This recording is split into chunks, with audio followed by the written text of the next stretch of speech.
Okay, good morning. I'm going to kick off. We've already sort of defined this is a final meeting for the Atlantic Area Food Export Project. And we're here just to sort of oversee what is taking place and any sort of learnings that we can take forward from that, or any negatives that we could also build into any future. But this first part of the presentation, I think, and I haven't seen it because I think you created it, created it. So it's the first time I've seen it, but basically it's just talking about the origins of the project and some of the parameters and profile that it encompassed. So I'll go through it. Obviously the title was obviously business cooperation to increase economic food products exports. Helping smaller companies export is really what the ultimate aim is. And I think in the early part of it we also discussed trying to make the companies work in clusters, which was also a key area of it. I remember we had to create various clusters in the first stage of the project. We had to create bakery clusters and various different clusters to get companies to work together, which I think was fairly successful. I think we did manage to get a good cross-pollination of ideas and discussions across the companies. But okay, so the main part of it of the project has been the market support, the in-market support that we have done over the course of the project, and more recently a lot of that's taken place in this last segment, in this last 12 months. I think the first one was Seattle last year, and then moving through we had Biofac, we had Copenhagen, then we had London, and we had Brussels, and Brussels is still ongoing as well. Doing the online piece within it. So those market access activities have been very useful and fairly well attended. Now it is sometimes difficult for companies to take time out of their normal daily work to come along to these things and to invest. Sometimes there will be a cost associated with it for them. So it's hard sometimes to get that sort of engagement with them unless you can prove and offer them very real business development opportunities. So this is the support that we have offered. So again, it was to bring companies to chaperone the companies basically into these marketplaces, to line them up with potential buyers, to help them understand how to do their study tours, how to do their market research, and to understand the process. And in one of the presentations later on, I'll do that in a bit more detail about the process of exporting. But again, this is a sort of the support that was brought by the project to the companies and made available to them. Well, he then created a consultancy company called Monitor Consulting, and I worked with them and they trained us when we were starting. That company has now been bought over by Deloitte, and they're now called Deloitte Monitor. So in our case, and me, so we are working on European projects, and our philosophy is always we are not able to collaborate in this area. We will not do it in the regional level. Of course, they perfectly complement the capacities of each other. So but this is something that we are discussing at the level of innovation actors. So imagine how difficult could be this reasoning or this to open this mindset for small companies. That as you mentioned, that's very common. Yeah. Also, a good way to think about a cluster is you presumably have the same as us, big shopping centres. Mm-hmm. And in the shopping centre there is what we call the anchor tenant, which is a big supermarket usually, or closed shop. So that's the big tenant, and then you have a whole lot of different size shops and an awful lot of small ones. Well, it's exactly the same with us. So I have one business which is 14,000 employees and 1.6 billion turnover, and it is pretty global. Again, food retailing, this is looking at the UK market, and again it's dominated by Tesco, Sainsbury's, Asda and Morrison's. Now a lot of some of the others do make up, and the discounters are making up a good size or a good portion of the marketplace. But the thing that's about is the rise of the discounters, and the discounters are no bigger in Europe. You can see within the UK that we have Lidl coming in here in Aldi, we're about 11% between them, so that making level with Asda, probably slightly more. And Asda itself is also at the lower end of the marketplace, so you have to them together. So 22% of the marketplace is in that zone. 24% of the UK marketplace is driven by promotion, with their own private label. So that's the two differences that you can use. And we were able then to get, we narrowed it down to 800 food UK distributors. You know, and that has, and it's a full range of contact numbers, employee numbers, when the last submitted their accounts. So it's detailed. It's not just names and addresses. It's a bit more detailed. You can analyse it. It also give you have product codes. You can analyse the products that they're dealing with. And I think that again is a useful part of information for anybody seriously considering exports, that they do their research properly.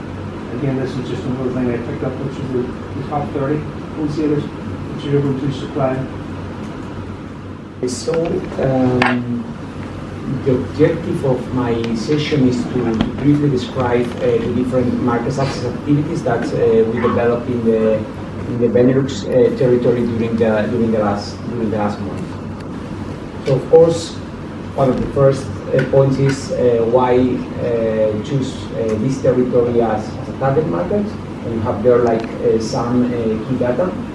You see that population is close to 30 million inhabitants. We have a quite good GDP with good increases during the last years.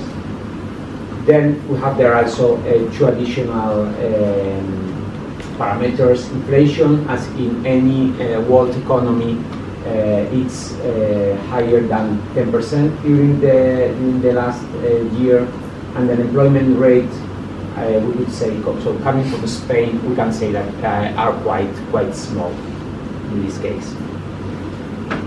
So as always, you need to adapt and you need to be aligned with the different specifications and requirements from the markets.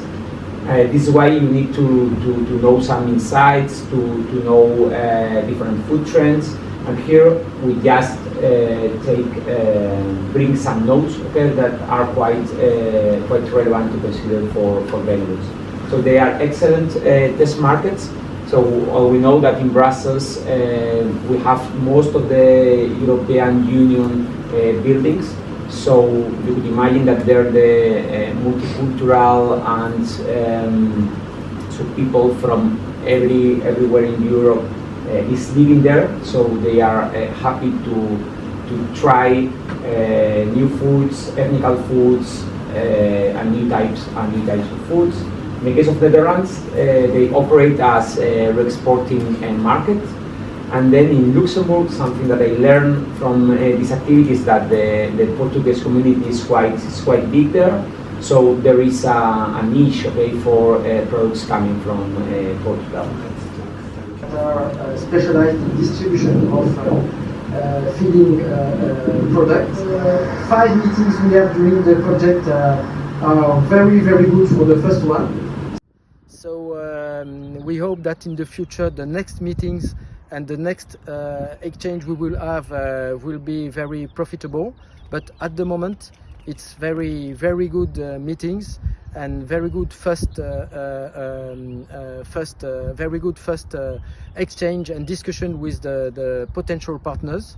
So in a few weeks and few months we will see if exactly we will have new partners in Belgium, but we do hope it is a good hope that we can have today. So this is one testimony. So we prepare just a final recap of the two missions that we worked on last year and this year. So we will do like a review of what we have done and some ideas and suggestions to the future. So we start working on CL Paris, the big trade show of food. We have done with 8 participation companies from the different partners. Here we can see that we have been to the trade show.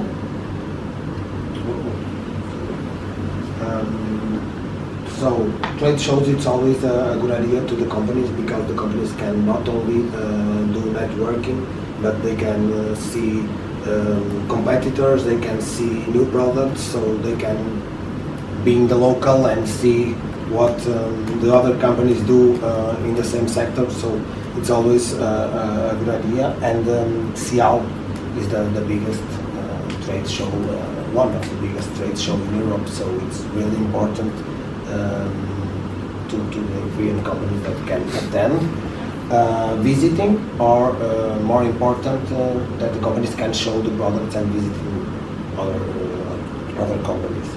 So in CIAL, Atlantic Food Export was a stand organized by Chamber of Agriculture of Dordogne. It was so in the event it was nice to the companies, because they can develop the market knowledge. They visit the CIAL innovation, so the companies check the new products, that the new innovation, biggest products of the year. So we have done and mentioned to each different participation companies that's interested in CIAL talks. So the conference and the talks that the companies can attend, and the CIAL Future Lab too. We developed a market study about France, and the sectorial information to the companies have the information to meet with the buyers with data, important data of the market. We book some meetings too, and now the last mission in Denmark and Sweden. So it was 1 day and a half. Schedule be a little bit difficult, but so we get 7 participation companies in the mission from different partners too, and we divide into different moments: a retail tour and a small event too. So we start with the retail tour in Copenhagen during the morning. We visit some shops, and the companies can see the packaging, can see the labeling, the products that are selling in the market. We visit 4 different shops, and with different targets too. So we receive so many offers, that they need to see in the catalog that they share, they need to see something that is really interesting for them. And many times, if they see that, they say, okay, the company coming to my office. They finally they have. We say they have a group. It's so difficult to. Yeah, and many times we say, okay, you can see a lot of products, so a wide variety of products, and you see this like a selling point, but finally it's not like that. So because they say, okay, who will I send? The one, so the meat buyer, the dairy buyer, because they are sectorized. It's so difficult. So yeah. So you know better than when you work with food, it's so difficult because we work with a lot of different categories, and a big retailer have more than one buyer for each category. So when we invite a big retailer, we need to invite not a big retailer, but the specific guy from the category. But what category? Because we have 7 or 8 different ones. We're here to have a discussion just on what we feel are the positives from the project, what learnings we could take from it going forward, on things that we should practice and know how to do better, or better inform other projects that we will be involved in going forward. So that's the general idea, is just to tease out some of those things and explore them. So, okay, look, with that in mind then, what do you think you have found over this while are the sources of information that the company should go to find out which markets? If they're doing market research, day one, I want to export, where do I get the market information from? What would you recommend, or what do you think from this project? Do you have an opinion on that? Yeah, so what they have to do, so I have to be sincere, okay, and I don't have So I don't have any background, okay, about internationalization. So my contribution will not be like really technical, okay. But from what I learned from these different projects, okay, is that really you need to do your own itinerary, your own roadmap, okay. And it seems that the starting point should be like capacity building, training, benchmarking. So quite simple, but at the same time difficult to implement tools. And then you need to go to progress, to grow progressively. Okay, so I think that this for me is like the critical idea, and also one of the key words of this project is collaboration. Okay, so and if you are open-minded, so I will suggest to include this collaborative paradigm, I will say, on your exports roadmap, and to be open-minded and to see that you can get opportunities from peers. Yeah. Okay. So again, do you concur in working together, learning by others' mistakes? Absolutely. I mean, the first thing I would say, to state the obvious, is the project's been hugely valuable. I don't know any of the companies who haven't learned something, or they may or may not have successfully done a trade, but every single one of them has had learnings from interacting with other companies across different jurisdictions, and that's incredibly valuable. And I don't know of any other forum or project that would create that happen. And the other thing I would say, because we kind of miss it, food and drink is a very difficult area to work in because it's very diverse. If you take almost any other industrial sector, it's much more homogeneous. They basically have the same issues. They basically are going in, whether it's construction or creative industries or whatever, and even tourism. But when you get to food and drink, as I often say to politicians, if we take the word drink, well, there's soft drinks and there's alcoholic drinks. So there's two completely different subgroups. Actually, there's a third, which is dry drinks. And usually then politicians look at me puzzled. And of course, I'm talking about tea and coffee, where the factories are actually fundamentally different again. So there's three completely different subsectors just under the word drinks. So I'm just trying to illustrate the complexity of it. So this is a very tough project to actually manage and to bring to fruition. And I think it's been very successful. To your question on sources of information, I would say this: trade associations are usually useful. We would say that. We would, being one, but they should be if they're doing their job. Often the key information is sitting in different bits.